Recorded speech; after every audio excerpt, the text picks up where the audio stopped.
Assalomu alaykum hurmatli kuzatuvchilar. Mana ikkinchi videomizni ham boshladik.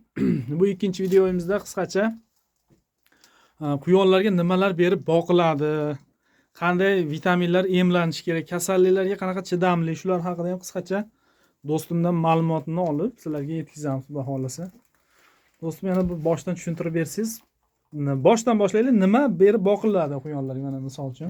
Quyonlarni boqishda e'tiborliroq bo'lgan ancha ma'qul. Quyonlarda hazm qilish sistemasi ancha nozik. Asosan beda beriladi quyonlarga. Hozir biz beda bermayapmiz. O'tlardan yovvoyi o'tlardan terib quritib qo'yganmiz. Shu quruq o'tlardan ana kattalarni ko'rishingiz mumkin, tashlab berganmiz. Mana terayli baklardan quruq holatda olib qo'ygan edik, shulardan tashlab berganmiz. Alohida aytib o'tsak, bu quruq baklarni bola quyonlarga bermaslikni tavsiya qilamiz. Qorinlarida gaz hosil bo'lishiga sabab bo'lar ekan. O'zimizning tajribamizdan o'tgan narsani aytib o'tamiz. Yemishiga keladigan bo'lsak, o'zini mana ko'rimlari bor. Mana bu yerda ko'rishingiz mumkin. Green Fed mana shu yem bilan sifati zo'r, shu yem bilan boshladik. Hozir bizda qopi yo'q ekan. Sharxonda o'zimiz Sharxonda ishlab chiqarilayotgan yangi Gold Fed nomi ostida ishlab chiqarilayotgan yem. Shu yemdan beryapmiz hozir. Sifati, tarkibi juda yaxshi. Bu yerda endi quyonlarga biz aralashma donani beramiz. Tarkibida mana makka. Ko'rsatsa bo'ladimi shu aralashma donni ham biroz ko'rsatib o'taylik. Hozir mana Tushunarli bo'lib, hali tushunarli bo'lsin. o'zimiz tayyorlab qo'ygan aralashma donimizdan bu hozir makka sal ko'payib ketibdi. Buni tarkibida hozir makka bor, bug'doy bor, suli bor, arpa bor, keyin mana shu ko'rimni o'zidan bor. Anchadan beri shu bilan boshladik. Boshida mana quyon boshlagan paytimizda ko'rim, sifatli ko'rim topolmaganligimiz uchun shu aralashma don bilan boqdik. Hali ham shu aralashma dondan beramiz katta quyonlarga. Bola quyonlarga ko'rimni o'zini berishni maslahat beramiz. Hazmga yengilroq, chunki makka, bug'doy hazmga og'ir donlar hisoblanadi. Keyin ko'pchilikda uchraydigan yana bir muammoni ham orada gapirib o'taylik, manfaatli bo'lsin. Bizga shu narsani kimdir o'rgatmadi, qiynaldik. Men o'zim eng quyon boqishda qiynalgan narsam bola quyonlar o'lib qolyapti. Ona chiroyli katta qilib beradi, onadan ajratganimizdan keyin bola quyonlar o'lib qolyapti. Sabab nima? Bu dolzarb muammo.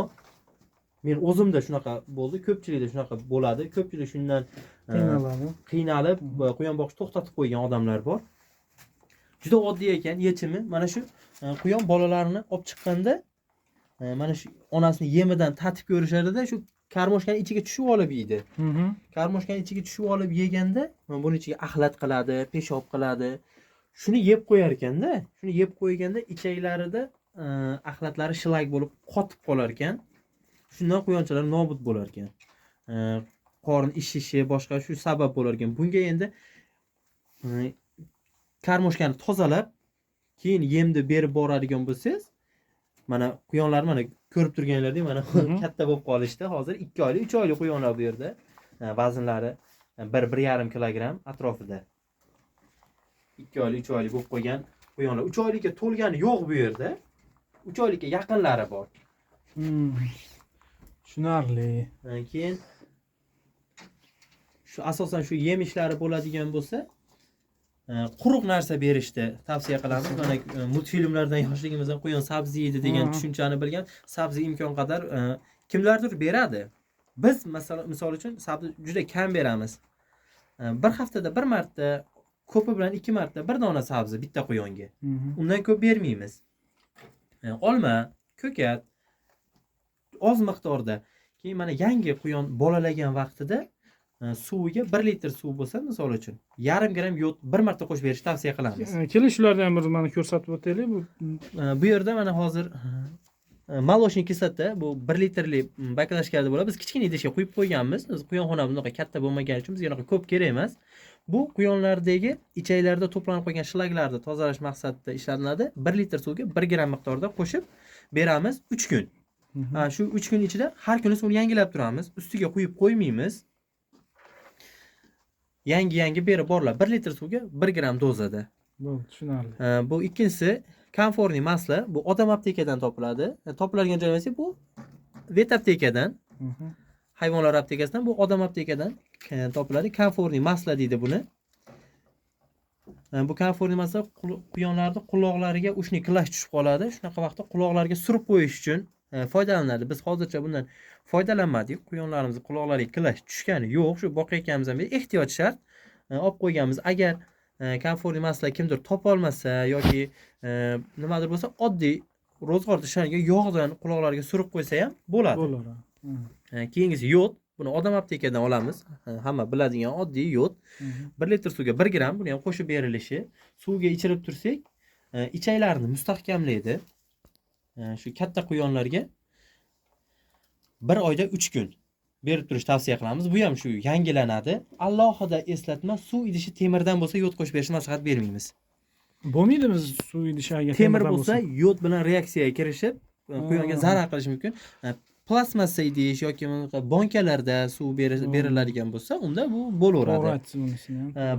Alohida yod yana bir foydasi, bola quyonlarni onadan ajratganingizdan keyin suviga 10 kun yodli suv bilan boqsangiz, yangi yemishga o'tganda quyonchalarda xudo xolasa muammo kuzatilmaydi.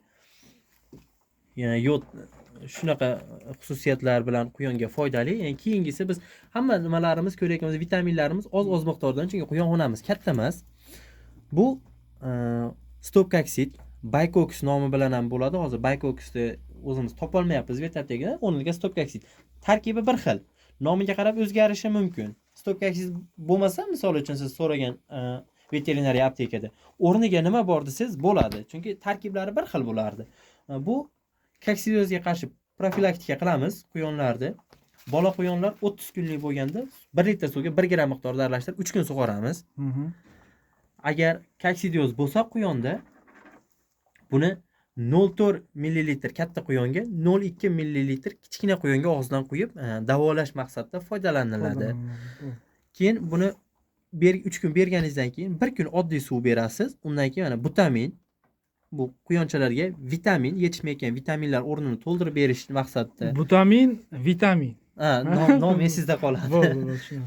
1 litr suvga 1 gram, buni ham miqdori suvga aralashtirib 3 kun sug'oriladi. Katta quyonlarga ham berasiz. Biz bu yodni, umuman bu narsalarni quyonlarda dastlabki 15 kunlik homilador vaqtida bermaslikni tavsiya qilamiz. Butamin shu quyonlarda yetishmayotgan vitaminlar o'rnini to'ldirish maqsadida suvga aralashtirib beriladi. Bu chitkonik, bu kuchli vitamin hisoblanadi. Shu vitaminni berdingizmi 3 kun, 1 kun yana dam olib oddiy suv berganingizdan keyin 1 litr suvga yana 1 gram miqdorda qo'shib chitkonik bilan sug'orsangiz, quyonlarga bu ancha yaxshi vitaminlar yetkazib beradi. Ayniqsa mana hozirgi sovuq havoda quyonlaringizga berib tursangiz, quyonlaringiz ozib ketmaydi. Sovuqqa qarshi quyonni o'zini organizmi kurashyapti-da hozir. Agar siz mana shu chitkonikli suv bilan quyonlaringizni sug'oradigan bo'lsangiz 3 kun, quyonlaringizda shu sovuqqa qarshi kurashda yangi immunitet hosil bo'ladi. Ya'ni shu maqsadda bu yerda keyingisi albendazol. Buni hammamiz bilamiz, qurtga qarshi. Moddalarga qarshi. Bola quyonlarda shu 1,5 oylik bo'lganda, mana misol uchun mana hozir shu 3 ta vitaminni berganingizdan keyin quyonlaringiz 40 kunlikda o'tib qoladi quyonchalar. 3 kun, 1 kundan, 3 kun, 1 kundan qilib berishingizda, onadan ajratganingizdan keyin shu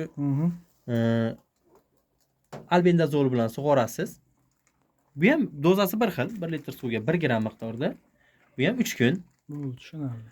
Sug'orasiz shu qurtga qarshi. Keyingisi endroflaksatsin, bu asli ukol. Shamollashga qarshi, nafas sistemalaridagi shamollashlarga qarshi, misol uchun tovuq boqqan paytimizda tovuqlarni ham shu bilan emlab turardik. Bunda biz profilaktika uchun foydalanamiz. Shu quyonlarga xuddi shu dozada suvga qo'shib beramiz. Kasallik chalinganda ukol qilinadi. Suvga qo'shib bersa ham bo'laveradi. Bo'ladi. Buni suvga qo'shib beramiz. Shamollaganda ukol sifatida foydalanadi. Profilaktika uchun suvga qo'shib beramiz. Bu keyingisi hammamiz bilgan pensilin. Buni suvga eritib qo'yilgan holati. Bunda biz nimaga foydalandik? Quyonlarda uchraydigan infeksionniy stomatit kasalligi. Bu yemish yeganda og'riq berib, quyonlarda muammoga uchraydi. Shuni suvga eritib turib, og'zidan shpris bilan bir kunda 2 mahal 1 gramdan quyib davoladik. Effekti yaxshi, foydasi yaxshi. Keyingisi bu endi ukol bu. Bu vitamin emas, buni ichirish mumkin emas. Ivermektin 1%li. Bu ivermektinni ichki va tashqi parazitlarga qarshi teri ostidan ukol qilinadi. Misol uchun tovuqlarni ham qilsangiz bo'ladi, quyonlarni ham. Shu biz quyonlarda qo'tir kasalligi bir marta bitta quyonimizda boshlandi. Shu qo'tir kasalligi boshlangan vaqtda shu ivermektin bilan ukol qildik. Effekti zo'r. Buni kam miqdorda qilasiz. Kuchli, bu zahar dori hisoblanadi. Quyonda organizmida 17 kungacha aylanib yuradi. Biz endi shuni nima qilamiz? Kimdir, "Yo'q, menda unaqa bo'lmaydi." Misol uchun 17 kundan keyin urg'ochi quyonga ukol qildingizmi? 17 kundan keyin erkakka qo'shdi. Erkak quyonga ivermektin ukol qildingizmi? 17 kundan keyin urg'ochi quyonga qo'shdi. Maslahat beramiz. 17 kun tanasida aylanar ekan. 17 kun tanasida aylanadi. Kimdir aytadi, "Yo'q, men ukolni qilganimdan keyin 10 kundan keyin quyonimni qochirdim, qochib tug'di" deyish mumkin. Bo'lishi mumkin. Hamma narsa bo'lishi. Biz shaxsiy tajribamizni aytamiz bu yerda. Shaxsiy tajribamizda 17 kun minimum miqdordagi kunni saqlab keyin qo'shsangiz bo'ladi quyoningizni. Biz hozircha shulardan foydalanyapmiz. Ya'ni bundan tashqari ukollari, boshqa nimalari ko'p. Biz hozircha foydalangan shular. Bu endi hammamiz bilgan kalsiy yemishiga oz miqdorda qo'shib berib turiladi. Agar kilogramm, grammga aytadigan bo'lsangiz, 1 kilogramm yemishiga 10 gramm kalsiy qo'shib beraverasiz. Bu ham mana ko'rsatib qo'ygan. Hamma jonzotga bersiz bo'laveradi. Bu yerda quyon rasmi yo'q, lekin quyonga ham beramiz. Zararsiz, foydali. Mana bu yerda bor ekan quyon. Quyon rasmi bormi bu yerda? Mana. Ha, pastda bor ekan, bu tepada rasmda ko'rinmagan ekan. Tushunarli. Ancha ma'lumotlarga ega bo'ldik. Hozirda biz faqat shulardan foydalanyapmiz. Bundan tashqari ham quyon kasallik bo'lganda ishlatiladigan ukollari, dorilari mavjud. Hozir bu yerda men yana bitta dorini ko'rsatib alohida o'tib ketaman. Siz tomon yo'l bu yerda mana esimizdan chiqib qolgan mana furazolidon. Odam aptekadan olasiz buni. Quyonchalarda qorin og'rib qolganda eng kerakli dori shu. Suvga aralashtirib berasiz. Shpritsda misol uchun 5 shprits bo'lsa 4 gramm suv tortib, shuni bitta tabletkasini shu suvga eritib turib, quyonchaga ichkizib yuboraverasiz. Yaxshi bo'lguncha. Bu keyingisi mana Sifladex. Hozir korobkasi emas, o'zini idishda turibdi. Bu ko'pchilikda uchraydigan nafaqat quyon, balki mushuk, it boqadiganlarda ham quyonlar ko'ziga oq parda tushib qoladi. Ko'z kasalligi. Shunday ko'zga tomiziladigan dori. Shu qo'ygan dorilarimiz ichidan shular esimizdan chiqqan ekan, mana qo'shimcha qilib qo'ydik. Hozircha biz shulardan foydalanyapmiz. Hatto va kamchiliklari bo'lsa, misol uchun sizdagi quyon boqsangiz, agar sizda boqayotgan quyoningizni sharoiti bilan bizga bir-biriga to'g'ri kelmasa, bu tabiiy hol. Hammani o'ziga yarasha yo'nalishi bor, o'ziga yarasha boqish uslubi bor. Bizning uslubimiz shu uslub bilan mana 1 yil bo'ldi quyon boqib kelyapmiz. Bu orada ko'paytirdik, kimlargadir quyon berdik, sotgan holatlarimiz bo'ldi. O'zimiz ro'zg'orimizga ancha go'shtlar so'yib yedik. Go'shi mazasi juda yaxshi, gap bo'lishi mumkin. Mazasi parhezli hisoblanadi. Parhez bor. Mol go'shtiga nisbatan 5 barobar tez hazm bo'ladi deb internetlarda o'qidik shu ma'lumotni. Xolesterin mavjud emas quyon go'shtida. Ayniqsa bolalar va yosh kattalarga juda foydali go'sht ekan. Boshlanish ham shu quyonni go'sht xonadonimiz uchun ro'zg'orbop, sifatli go'sht, parhezbop go'sht chiqarish maqsadida boshlab, mana hozir o'zimiz qiziqib qolib, mana zotli quyonlarda boqyapmiz. Eng nimasi, o'zingiz ishdan kelib charchab kirgan vaqtingizda bularni ko'rib ham asablaringiz tinchlanadi-da. Qanaqadir bir beg'ubor jonzotlar, menimcha quyonlarni hamma yaxshi ko'rsa kerak. Albatta. Yoqimli jonzotlar o'zi. Hozircha endi biz o'zimizdagi ma'lumotlar shular. Xudo xohlasa mana keyingi videolarda inshaalloh kattalarimiz yana ko'paytirib, quyonlarni yana xonalarga olib qo'ygan bo'lamiz. Hozir yana kattalarimiz bor, bu quyonxonaga olib kirganimiz yo'q hali u kattalarni. Kiletkalarni ham olib kirib qo'ysak, bu mana endi alohida kiletkalarni aytib o'tsak, mana kimlarda savol tug'ilishi mumkin. Har bitta quyon bittadan kiletkada turibdi. Bu zamonaviy boqish usuli. Hozir barcha quyonchilar shundan foydalanyapti menimcha. Hamma quyonlarni bir joyga qamab qo'yib boqayotganlar bo'lishi mumkin. Endi ularni ham quyonlarga Alloh barakasini bersin. Bizning boqish usulimiz shunaqa. Effekti ham, quyonlardagi ko'payish holati ham, kasalliklarga uchrash nimasi ham kamroq bo'ladi. Bunda boqishingizga foydaliroq. Foydali, bu tushunarli. Do'stim sizga ham katta rahmat. Mana Salomat Xudo bo'lasizlar. xohlasa ancha manfaatli video bo'ldi degan umidaman. Kuzatuvchilar endi xato va kamchiliklari bo'lsa ming bor uzr. Endi qo'ldan kelgancha chiroyli video qilib berishga harakat qilyapmiz. Kimda qanaqa taklif yoki fikrlaringiz bo'lsa, bemalol kommentariyaga kirib o'z fikringizni bemalol qoldiraverasizlar.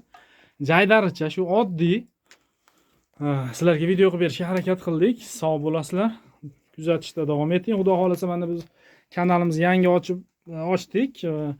Chorvachilik, quyonchilik, parrandachilik shular haqida qo'ldan kelgancha mutaxassislar bilan yoki bo'lmasa boqib turgan odamlar bilan gaplashib chiroyli video qilib berishga harakat qilamiz. Bizni kuzatishda davom eting. Qo'llab-quvvatlab, layklarni bosib turinglar. Bundan yaxshilari hali oldinda. Inshaalloh, xudo xolasa.